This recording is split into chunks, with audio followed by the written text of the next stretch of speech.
Hey everyone, welcome back to Corporate Decoder, the place where we decode the corporate world, one filing at a time. Today, we're diving into a report from Babcock and Wilcox Enterprises. No, it's not a diaper company, but let's see if their financial performance is something to be changed. This report is an 8K, a current report, meaning it's about something that just happened. In this case, it is about a dividend that Babcock and Wilcox is paying out to some of shareholders.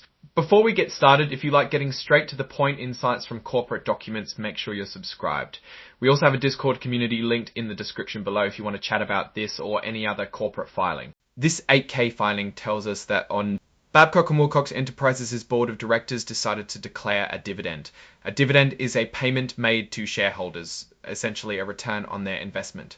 Specifically, this dividend is for the holders of their 7.75% Series A cumulative perpetual preferred stock, trading on the New York Stock Exchange under the symbol BWPRA. That's a mouthful. This payment is scheduled for the amount of the dividend is, it might seem like a random number, but there's a reason behind it. This is what's called preferred stock, which receives a set amount of dividend. To figure out how that number is figured out, let's look at the description of these preferred shares.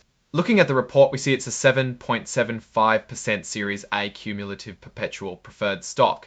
The dividend payout is $0.48 per share. If you multiply that quarterly dividend by 4 to get an annual dividend, that gives about $124 for value. The initial purchase price of the shares, you will also see that is about 7.75%. This preferred stock's dividend payments are holder get an annual dividend. That gives about $1.9425 here. The initial purchase price of the shares, you will also see that is about 7.75%. This preferred stock's dividend payments are cumulative, so if this report didn't come out, that means the company would need to pay shareholders all the overdue dividends before paying common stockholders.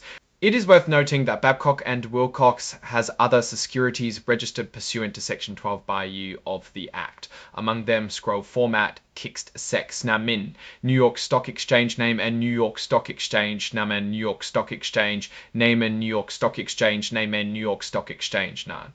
Now, what does this dividend declaration mean? Well, it signals a few things. First, it suggests that Babcock and Wilcox has enough cash flow to meet its obligations, including paying out dividends to its preferred shareholders.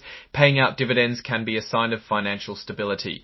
Second, it can be seen as a way to keep those preferred shareholders happy. Remember, these are cumulative preferred shares. If the company were to miss a dividend payment, it would have to make up for it later before paying common shareholders. So keeping up with these payments is crucial for maintaining investor confidence and avoiding potential problems down the road.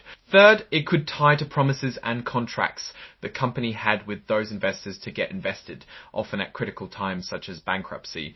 If that's the case, any missed payments could signify larger consequences. So what's the overall takeaway from this filing? It's a relatively small but important piece in understanding the financial health and strategy of Babcock and Wilcox. While this 8K focuses on a specific dividend declaration, it's crucial that the company keep up with these to ensure larger economic catastrophes. Now, diving into Babcock and Wilcox more broadly, here's my take. I would be wary of this business based on this news.